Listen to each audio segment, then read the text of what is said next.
So I wanted to give you a little bit of an introduction. I'm excited about our message today. We're going to be talking about mission stuff, and that's always near and dear to my heart. And we're going to Mexico in a month, but that's not the only kind of mission activity that we get to do as a church. So Miss Sheila has been our resident world traveler, and she recently went off to Africa with some friends and had some really interesting experiences. So she's going to tell us a bit about her travels and who she worked with and what happened. So without any further ado, Miss Sheila Graham's going to deliver her message today.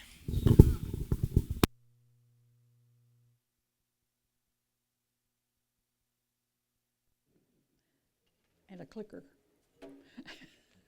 Thank you.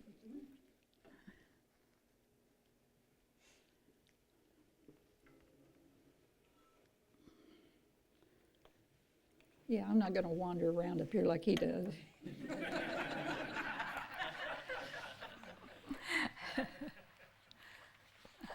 That's because he does it more often than I do.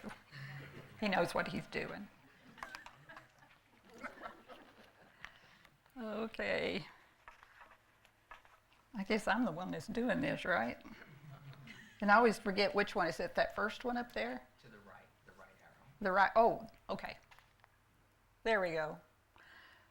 One of my grandson said, I think you're going to get in trouble for that. I think that's copyrighted. I said, I don't think so, not at church. I don't think so. Well, good morning to you. As you know, Tammy Jakach and I just returned from speaking at 2 women's retreats in South Africa. First, I'd like to thank all of you for your prayers, because they were certainly answered. And then thank you to Steve for sharing his time with me. Just to give you a brief overview, South Africa is the 25th largest country in the world in area and the 24th most populous nation. Wikipedia is my source for this, so if you have any questions. It's a multi-ethnic society that includes a wide variety of cultures, languages, and religions. And South Africans speak both Afrikaans, which is a language, a mixture of Dutch and German, and they speak English, and many of them also speak their native languages as well. Its economy is the 2nd largest in Africa and the 34th largest in the world. However, poverty and unemployment and inequality remain widespread, with about a quarter of the population unemployed and living on less than $1.25 a day. With that much unemployment and poverty, you can imagine they have their problems. We were down toward the south for the first retreat down at Cape Town, and then we traveled up toward north of Johannesburg for the second retreat. Now, you're not going to get by this without me showing a great-granddaughter. She helped me get to the DFW. My daughters, Cher and Tina, drove me up there, and then they took me to the airport. And Tammy had flown out from LAX, well, probably Orlando, not Orlando, but one of the other smaller airports. But anyway, to meet us there. So they're helping me with my luggage. She had on her little Easter dress. It was Easter Sunday. After meeting Tammy at the gate at DFW, we traveled for about 10 hours to London Heathrow Airport. And there we had about an 11-hour layover. Thankfully, Tammy has Admirals Club membership, so we were able to relax it in Admirals Club after our long flight. All coached, by the way. Nothing fancy anymore. We then flew another, probably 10 or 11 hours to Cape Town. It's a beautiful city where the 2 oceans meet. The Atlantic Ocean and the Indian Ocean meet there. I'll show you some of the beautiful sights there at Cape Town. It's really, really a gorgeous place. This is Table Mountain. It's a landmark site there. It's very famous in that area. You can see it for miles and miles around. We were met by Glenda McMahon and her husband Clive. That's Glenda on the left. You know who's on the right. Clive is the pastor of a church in the heart of Delft. It's a ghetto of Cape Town. Glenda is the women's ministry director and head of the NEWIM chapter in South Africa. Now, NEWIM is an acronym, N-E-W-I-M, for the Network of Evangelical Women in Ministry. It's a non-denominational organization for Christian women, and Tammy's been involved with it for several years, and so they started a chapter in Cape Town, and so I asked her if she would come and speak. Glenda is what is called there a colored. Now, doesn't have the bad concept over there that it does here. Glenda is light-skinned. She has green eyes. Colored, in fact, the coloreds have a higher status over there in Africa than the black Africans. You know, who knows? I mean, it's always some kind of status. Clive, her husband, is white. He was born to missionary parents in Kenya. I'm sorry I don't have a picture of him. Great big guy, 6'4" tall. They have 2 adopted children, Daniel and Jessica, and they both are colored. We stayed at a guest house of Jane, who was a volunteer at the church where they have their congregation. And one of the first things you notice in South Africa, in the white areas anyway, are the really high walls around the dwellings. And above those walls are barbed wire and also, excuse me.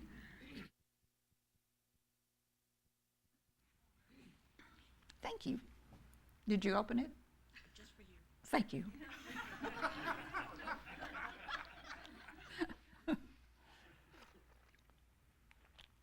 I don't know why, but it seems like every time I speak up here, we have a choir up at where I live, and so I've been up since 5 this morning. But anyway, with this guest house, like I told you, they have the high walls, the barbed wire, the electric fence, and then big dogs in the yard. Now that's in contrast to where Glenda and Clive lived, even though they're careful, but they don't have to have that extreme protection. And of course, in the Delft, the poor people's area, they don't need any protection. They've got nothing for anybody to steal anyway. Glenda and Clive treated us like royalty. She took us out to eat, and we had to see the famous penguins of Cape Town. Now, I always thought penguins were back in cold country, but obviously they're not all there. Anyway, I had to show you a picture of those penguins.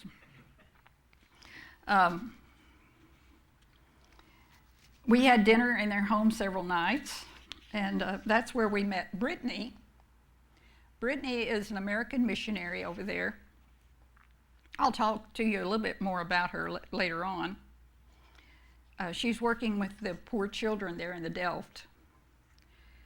As we had a couple of days free to get over our jet lag, Brittany offered to take us wherever we wanted to go, and since neither Tammy or I had ever gone to Robben Island, where Nelson Mandela had been held for those years, that's where we wanted to go. So she said, okay, and she took us over there. We had to go over on a ferry, of course. The tour guides are former political prisoners who were actually there and incarcerated there at the prison. So they could tell us pretty much what it was like. This was Mandela's cell. Now, most of the prisoners were in large rooms with bunk beds, but Mandela, any of the leaders, were kept in very small cells. It's hard to tell there, but that little table that overlaps there, you can see, I had to take it in 2 different shots. I was in with a lot of people in a crowded hallway. But there's a mat over on the right side that it doesn't look like it's even 1/4 of an inch, but that's his bed. That was his bed. And then that bucket over on the left was his bathroom. That was it. This was a limestone quarry where the prisoners worked. They worked out there for many hours in the hot sun. They did not have sunshades, or they didn't have hats. They had no protection. In fact, Mandela came out of that with his tear ducts sealed. And all I can say about that is for him to come out of there and forgive his guards and his captors and work to establish a democratic government with the whites, I think God's intervention had to be involved there somewhere. I really feel that. They had Freedom Day, which was a holiday over there, which was April the 27th while we were there. And that was their first time that everybody was able to vote. Brittany also suggested a mini safari, so we got to see some wild animals up close one day. That's us, jet lagged but smiling.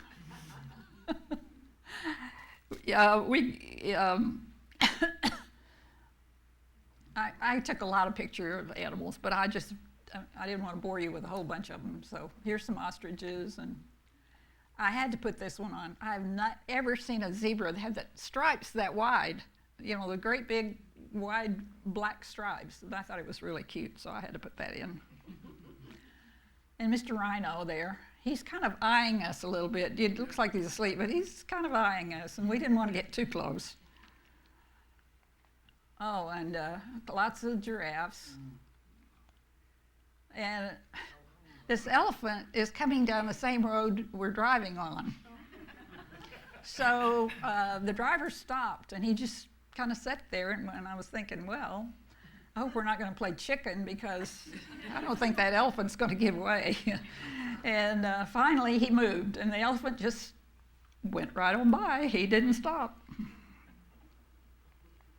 Here's the church out in the Delft where Glenda and Clive have their church, and they're going to expand it because they have a lot of people coming there from the poor people that have come there.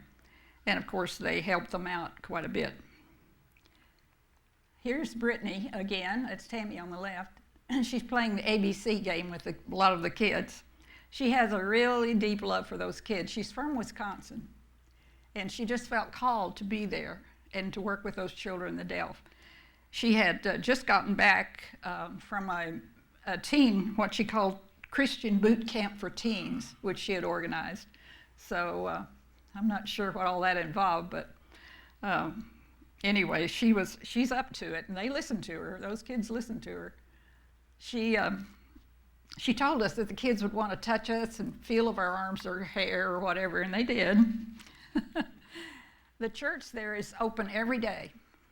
They have volunteers, such as the lady that we were staying with, Jane.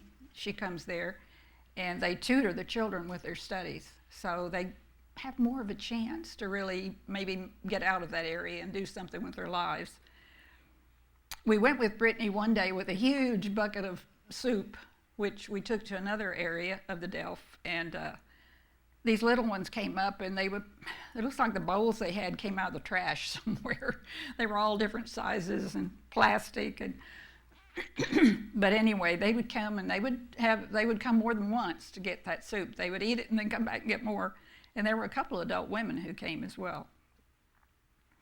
These poverty-stricken areas are huge. They're really massive, and they remind me of the trips to Mexico because the houses are made out of whatever's available, you know, whatever they can do to cover their heads.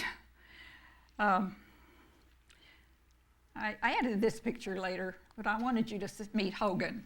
Now, Hogan he's going to either be a drug lord king or else he's going to be a high official in government. I mean, we hope that he goes the right way, and maybe working with the church he will, but he's a very bright little guy. He was full of questions. So I hope that whatever kind of leader he is, it will be for the good. I hope so. The retreat took place at a conference center near Malmes, Malmesbury. The center, I will spell the name of the conference center, Goedgedacht. I won't try to pronounce it. Anyway, it was a large complex of buildings outside of Cape Town. And it was surrounded by acres and acres of olive groves and vineyards. Beautiful agricultural area. And as I said, Tammy and I were treated like royalty. We were really surprised. But they gave us the main guest house there. And that's the only time that we had separate bedrooms and bathrooms. So we were really happy.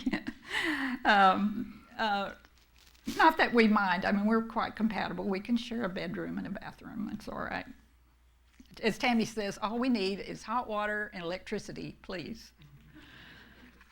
When you're in areas such as these, you realize you don't need all that much. The theme of that first retreat was redeemed. Here's the chapel that we had the services in. If you will see those walls, even in the guest house, and those walls, how thick they are, these places were built by the Dutch many years ago, I'm sure, before air conditioning. And in that area, it was pretty warm when we were there at Cape Town. It got a little cooler when we went to Johannesburg, but it's fall there. Instead of spring, it's fall there going into winter. There were about 45 women there at that retreat. There's Tammy speaking to them. They just gather around, and some of them put cushions down on the floor, get comfortable. The majority were colored or mixed race, and you don't think poor and uneducated. These women were not. There were some there on scholarships, but I think most of them could pay their fees. I love the worship services. There's some more of the women. You can see all shades, all shades and flavors, they would say. But these women really sang with fervor. Beautiful voices. Tammy was the main speaker. I did a testimonial, and Tammy and I handled the communion service. That was the first retreat. We then flew from Cape Town to Johannesburg, where we were met by Sally Ta'eli, husband of Zanelli, who was organizer of the retreat, and Rachel, who was a local pastor. That's Rachel. And that's not her child, that's her sister's little boy, so that's her nephew. I told Rachel she was the prettiest pastor I'd ever met. Sorry, Steve. Anyway, Solly and Zanelli pastor the Under the Tree Church that you may have read about or heard about. He drove us to a resort in a game reserve, and we stayed there a couple of nights before we drove to the retreat area.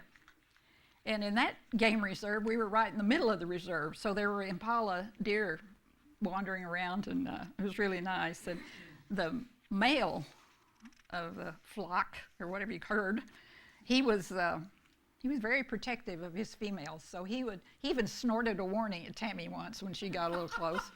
And I could hear him at night. He'd be just patrolling, around the area, doing that snorting. A couple of surprising things happened there. When we were getting our breakfast from an outside buffet, a couple of baboons swung down from the roof and started grabbing food off the buffet. And so I was the only one there, and I yelled, "Baboons!" And so here came the staff and ran them off. But I didn't realize they're so big. They're huge. I wouldn't want to get in their way. And then one morning, I woke up with vertigo. I do not know why. I did not know why I did. I spent the whole day up checking everything I tried to get down. Zanelli got me some Dramamine, and that helped. But I really believe it was everyone's prayers, because when it was over, it was over. I woke up the next morning. I was weak, but I was okay, and no other problem. And I don't know if that was all that flying or dehydration. I don't know what it was. But anyway, we drove on to the retreat area, which was about 2 hours from Johannesburg, on up closer to the border there, South Africa. More than 100 women attended our GCI retreat, representing 7 countries. Let's see if I can get them all. Lesotho, Zambia, Zimbabwe, Malawi, South Africa, UK, and the US. Some of these women were mixed race, but a lot of them were pure African heritage. It's kind of hard to describe what it's like to be in a group that has the same history as you do, but then it's a different race and a different culture. I felt right at home. I think most of the women there knew who Tammy was, and some of the older ones, of course, wanted to meet the woman whose articles they had read all those years. And so it was nice. It was really nice to meet them and just fall in love with them, really.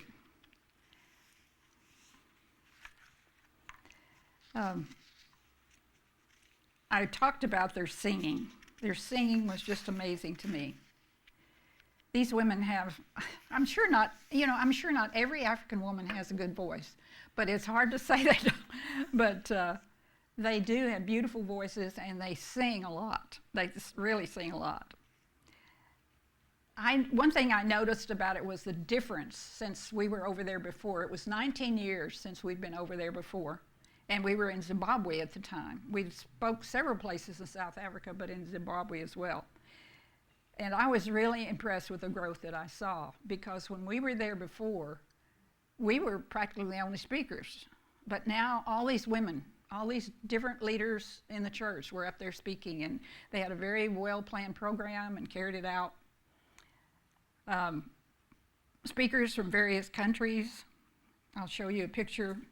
This is Zanelli. She was the women's ministry director who organized the retreat.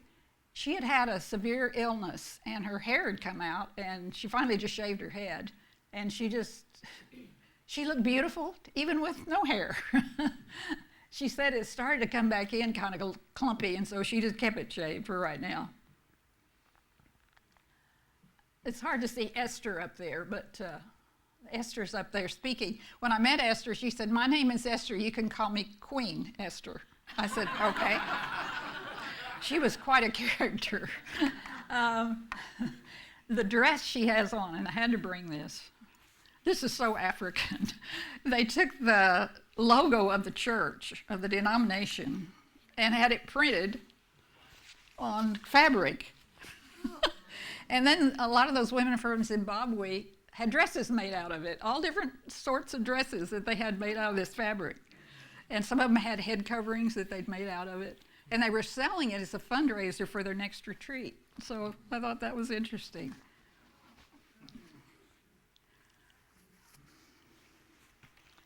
This is Nasama. She's another leading woman there in the church.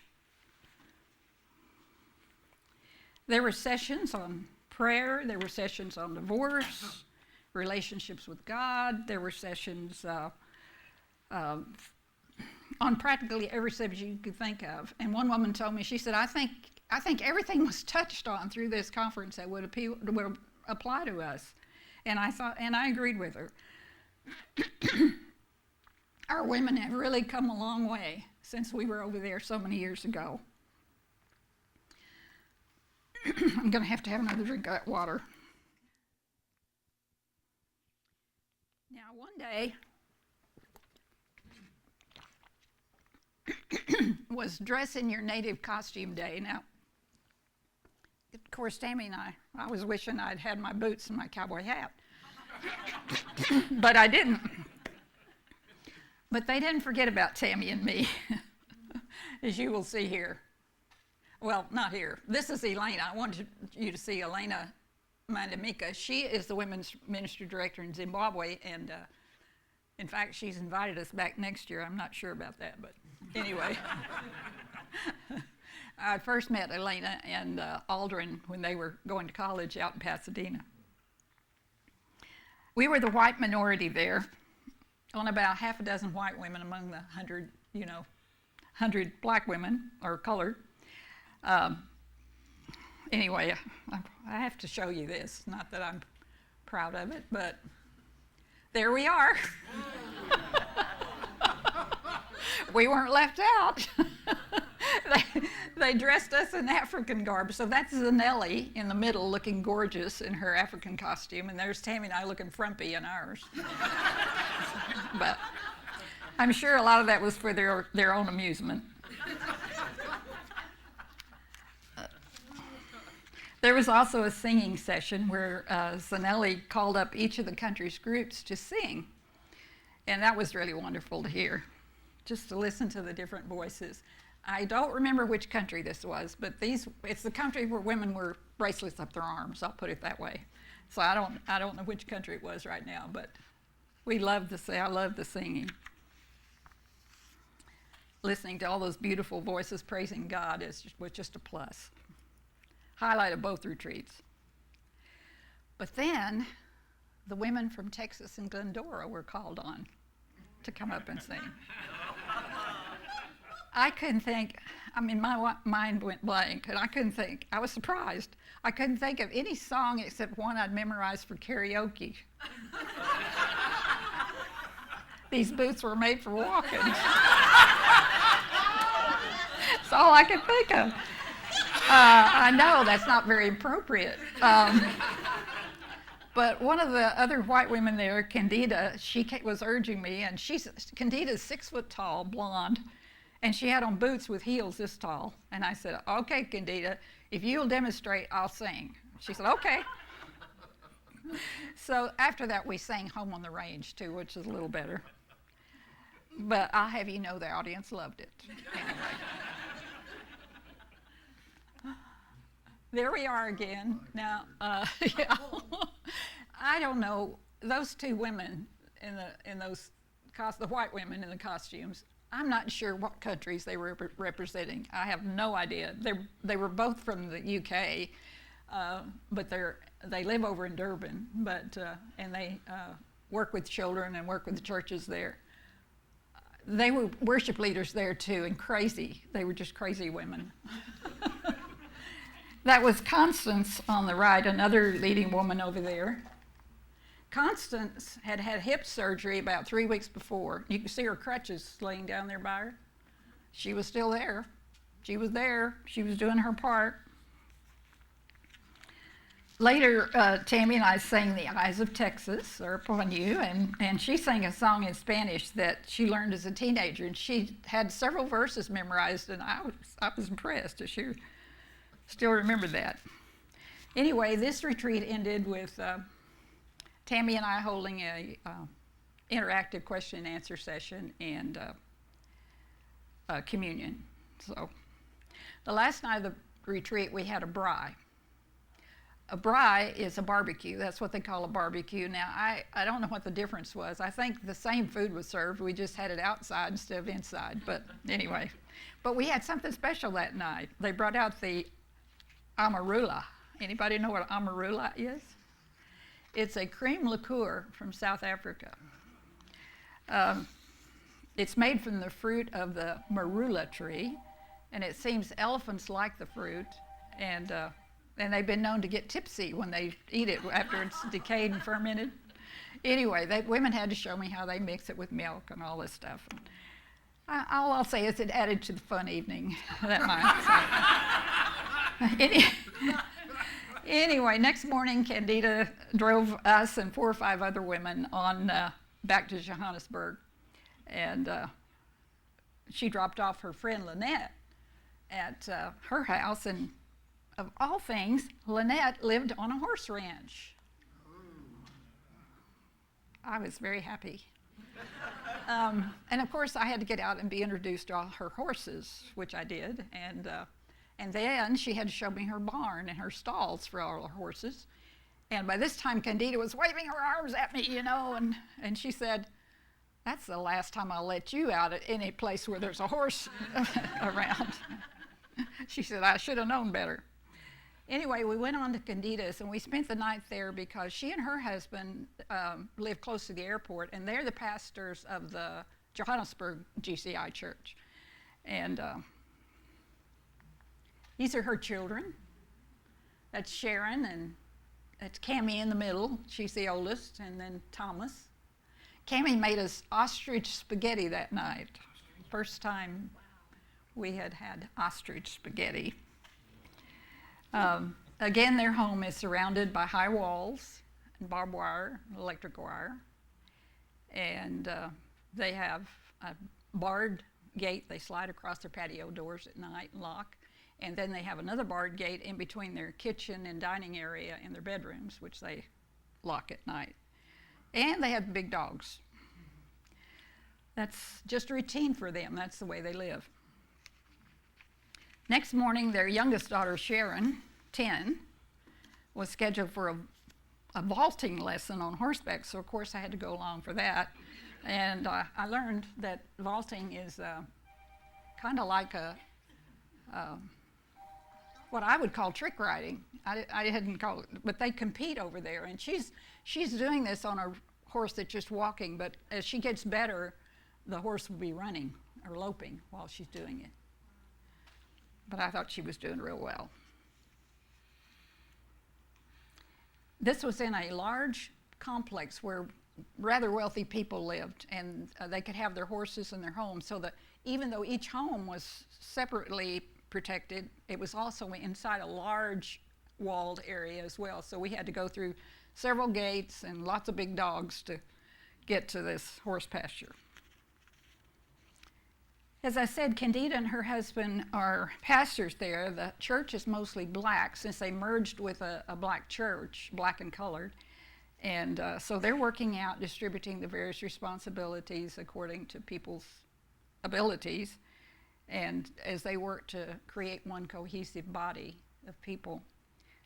I hope you've enjoyed this virtual trip to South Africa. I wanted to introduce you to your sisters and brothers over there who love God and are serving God, and I just encourage you to pray for them. This scripture came to mind, 2 Corinthians 5:17-18. Therefore, if anyone is in Christ, the new creation has come. The old is gone, the new is here. All this is from God, who reconciled us to himself through Christ and gave us the ministry of reconciliation.